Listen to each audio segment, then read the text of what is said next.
Est-ce que vous savez qu'il y a des manipulateurs qui s'occupent de votre pensée, que ce soit le complotisme, ou c'est un système mental assez complexe, où sous couvert d'analyse hyper critique, on croit détenir la vérité, ou bien le fanatisme, qui lui aussi est une forme d'extrémisme dans lequel on peut manipuler de manière docile des personnes à qui on fait croire que on possède la vérité et les y enfermer définitivement. Dans tous les cas, il y a des personnes qui sont des idéologues qui ne sont pas dans ces extrêmes-là, mais qui s'occupent d'exploiter ce qu'on appelle le pouvoir des idées. Et ce pouvoir des idées, ils ont compris qu'il est bien puissant que les armes ou que la finance, et ils l'utilisent tous les jours. Nous sommes sous le joug, sous les vagues de ces idéologues qui sont bien plus puissants qu'on ne le croit.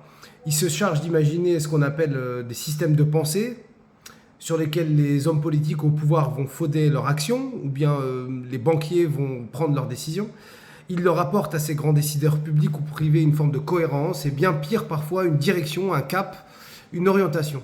Et ça, qu'on soit dans un système démocratique ou qu'on soit dans un système tyrannique, peu importe, ce ne sont pas les gens qui sont malfaisants ou malveillants, c'est l'influence des idées qui est si puissante qu'elle peut renverser le monde. Alors il faut agir face à ça, il faut le comprendre, parce que derrière cette surface, il y a des personnes qui sont actives, et si on ne s'occupe pas de penser profondément les choses par nous-mêmes, d'autres vont le faire à notre place. J'aurais pu résumer cette vidéo dans ce simple message. L'initiation à la philosophie, comme à d'autres sciences critiques, c'est se familiariser avec cette pensée complexe, avec ce risque qui pèse dans notre quotidien, sur notre compréhension des enjeux du monde, sur la publicité, sur les messages qui passent dans les grands médias culturels.